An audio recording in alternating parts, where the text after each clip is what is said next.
Hey there guys, how are you doing? Welcome, of course, back to Rule of Two Review. So I'm filming this quick little intro just to let you guys know one really ridiculous thing. I actually filmed this video and intended to do it like this, with myself on camera, as I like to make most of my videos. Unfortunately, I was a dumbass and I did not actually make sure my camera was recording, so it didn't record myself doing any of it, which is really ridiculous. But fortunately, at least the audio is good. So the only reason I even really bring that up is because literally I reference a visual aid I'm giving you when discussing the topic with my hands and kind of make a joke about it, and you guys won't even be able to see it now. So what are the odds the one time I do that is when I didn't get the camera to turn on? So either way, silly mistake on my part, but at least the conversation was captured, so I'm going to shut up and get off camera and let you guys enjoy the rest of the video. So thanks, of course, for watching. So the recent news surrounding Nintendo and the Switch this week is that Nintendo will apparently be doubling its projected production of the console for the next fiscal year from 8 million units to 16 million. So I found this, of course, to be pretty interesting, as I'm sure a lot of you guys did as well. Over the course of this last 2 weeks since the Nintendo Switch, I've made a couple of videos discussing what's been happening with the success of the console, and we all know it's been doing pretty darn well for itself, which is really great to see. We know about the great sales, we know about the amazing attach rate for Breath of the Wild, and we know about the fact that it's been getting sold out. There have been the discussions, as I talked about the other day, from Japan about the second week sales of the Nintendo Switch slowing down fairly significantly.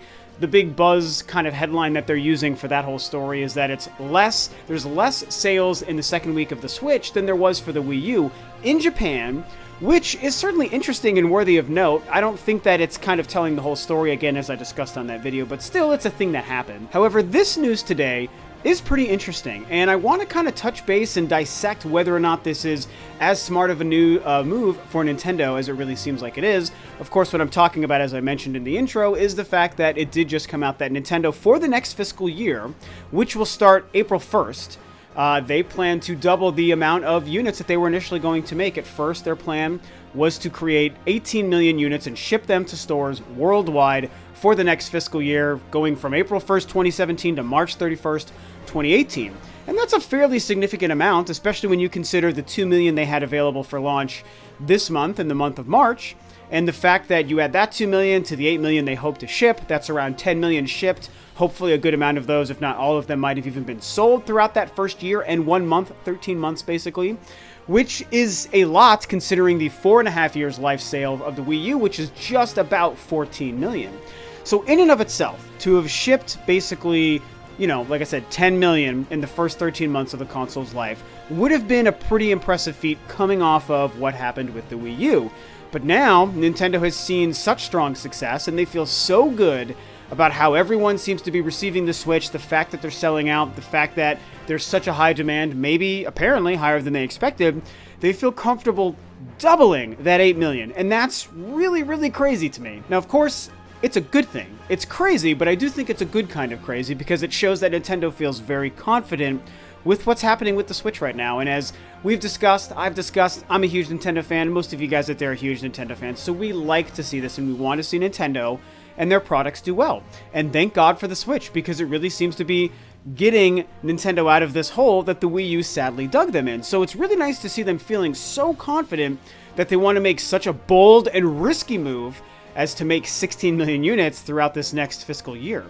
My one sort of quandary with this whole thing is I do sort of wonder if that's maybe too lofty of a goal.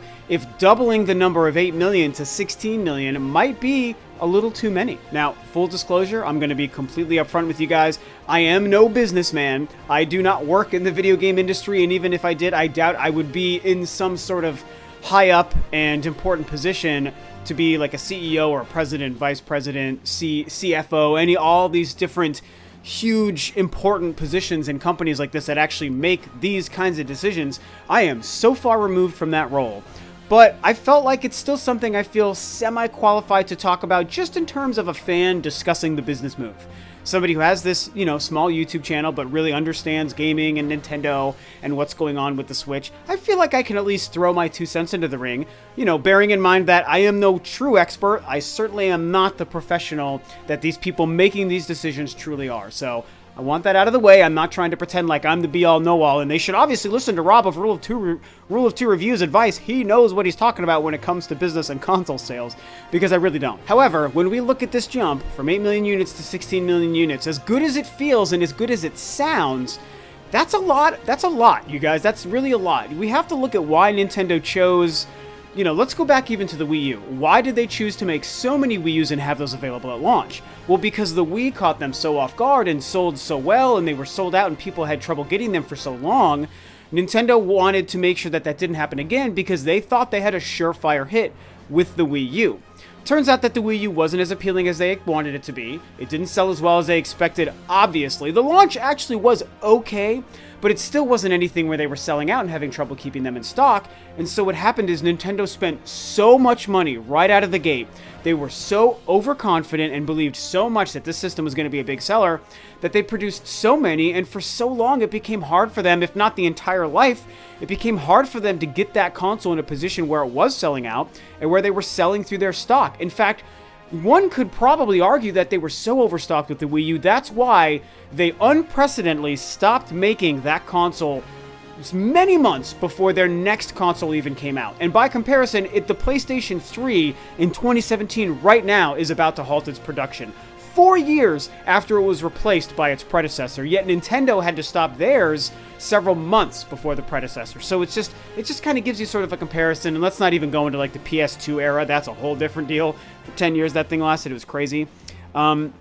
So you have a situation where overstocking proved to be a huge problem, and that wastes a lot of money. A company in a position like Nintendo to release and launch a brand new product, if they overstock, they're spending so much money to create that extra stock that if in fact it doesn't sell and sell quickly, that's a lot of lost money just sitting on the table, sitting on store shelves, and Nintendo already has invested that actual cash into creating those units. So once they don't sell, it's technically feasibly lost money. That's basically what I believe would be happening there.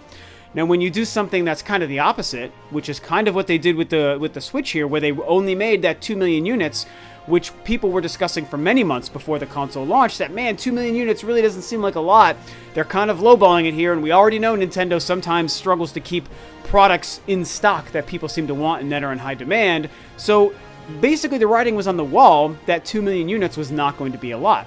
And there's evidence to that because a lot of people are now struggling to get a Switch. A lot of people want them, and a lot of people seem to have a hard time walking into a store and buying one. And as somebody who makes YouTube videos, you know, many a week and discusses almost entirely Nintendo, you can look through the comments section of my last 5, 6, 10 videos of people talking about, man, if only I could find a Switch. God damn it, Nintendo. Why aren't they on store shelves? I can't wait to also have one, but I just can't find one. And, you know, I'm sure everyone's Nintendo YouTube videos has a bunch of people saying the same thing. So understocking is bad, but overstocking is also very bad. Understocking may be like a bad PR spin where people are struggling to find them, but there's a benefit to that because the demand is increased.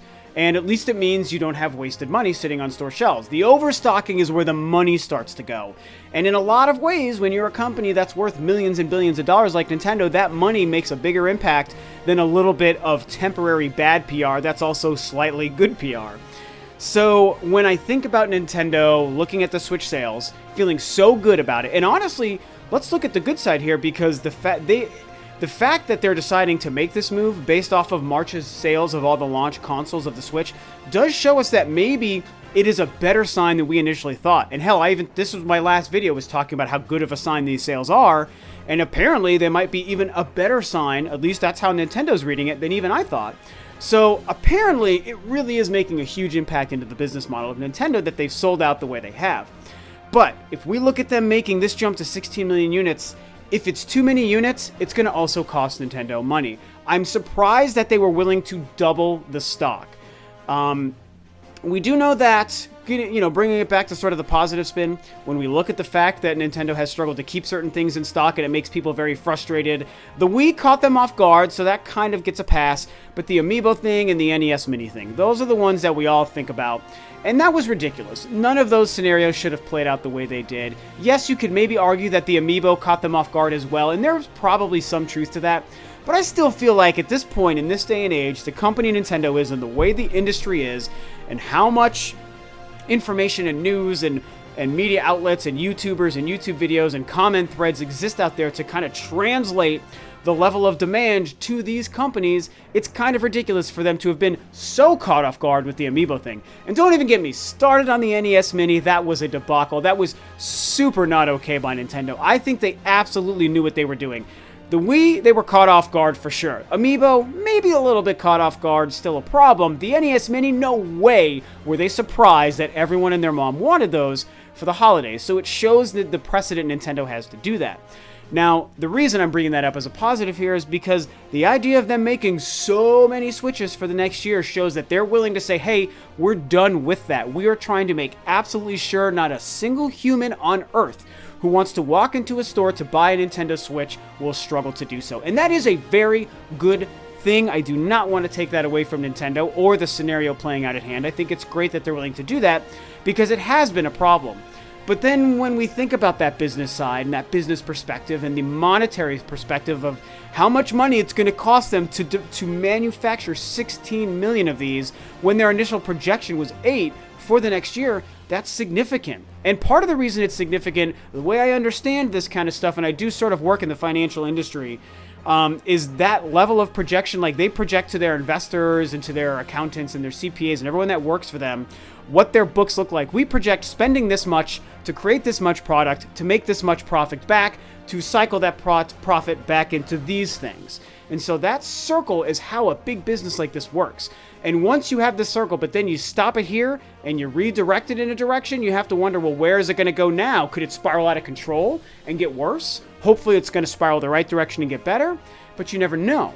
So it's like the smaller skew you make, the safer you are if you're trying to make a smart decision. I like this little visual I'm doing here. Guys, let me know if this is crazy in the comments or if this makes sense, but it's kind of fun. Anyway, I think you can follow what I'm saying here. That skew and how you skew it can make a pretty big difference. So this is getting complicated. The simpler version of what I'm talking about is they projected 8 million, they're going to 16. I'm surprised they didn't decide to make it just a smaller bump to like maybe 11 or 12 million and just increase it by that smaller 3, 4, 5 million. To double it by another 8 million, it's risky. Of course, it could pay off. And to be fair, as the preface I gave stated, Nintendo knows better than me. At least I like to believe Nintendo knows better than me. Even with their mistakes and the yada yadas in the past, they must feel really good about this number. So, in wrapping this up, it's going to be, as usual, interesting to see what's going to happen here. There's a lot of benefits. It's going to make it really easy for people to get Nintendo Switches, and we all know Nintendo's storied history with products that are difficult to find. It shows us that they believe in the Switch. It shows us that the Switch is doing as well as we probably hope, so hopefully it's nothing but a good sign. But it's going to cost a lot of money. If they end up not being able to sell through this stock the way they anticipate, it could certainly be semi-damaging, at least temporarily, to Nintendo monetarily. I'm sure they'll still ultimately be okay. Really, none of this is going to be too impactful. And there is the benefit of, honestly, a pretty strong exclusive lineup coming out throughout the next couple of months. They know that ARMS is probably going to do well. They know Splatoon's going to do well. They know Mario Kart's going to do well. Mario Odyssey over the holiday is going to take up a huge chunk of the 16 million Switches that they're going to be developing. And maybe they know E3 is going to be so strong that the demand is going to bump up once they reveal whatever they have to reveal at E3. So based on what they know that we don't and that I don't, this could be the smartest move ever. And again, it's great to see. But there is that risk that it might be a little bit too many, and I don't want Nintendo to lose as much money as something like this could potentially lose them if, in fact, it doesn't go the way that maybe they're expecting it to. So, anyway, that's kind of what I'm thinking there. You had a little bit of visual spirally aid for me in this video. It was kind of fun. Let me know what you guys think about this. Do you just feel like it's nothing but great news that Nintendo feels comfortable going to 16 million units? Or do you see my perspective of, is there a tiny possible risk here, and is it maybe too great? And if it turns out poorly, what is it going to mean for Nintendo's bottom line? It'll be interesting to see, but, you know, I'm glad to see them feeling confident, man. That's what I like to see, a confident Nintendo. It's been a while since we've had that, so hooray for them. Guess we'll see how it plays out. So tell me what you guys think. Of course, thanks as always for tuning in. I always appreciate you guys checking out the channel and your fanship of Rule of Two Review and myself. So this is Rob of Rule of Two Review, and I will catch you guys next time on another video.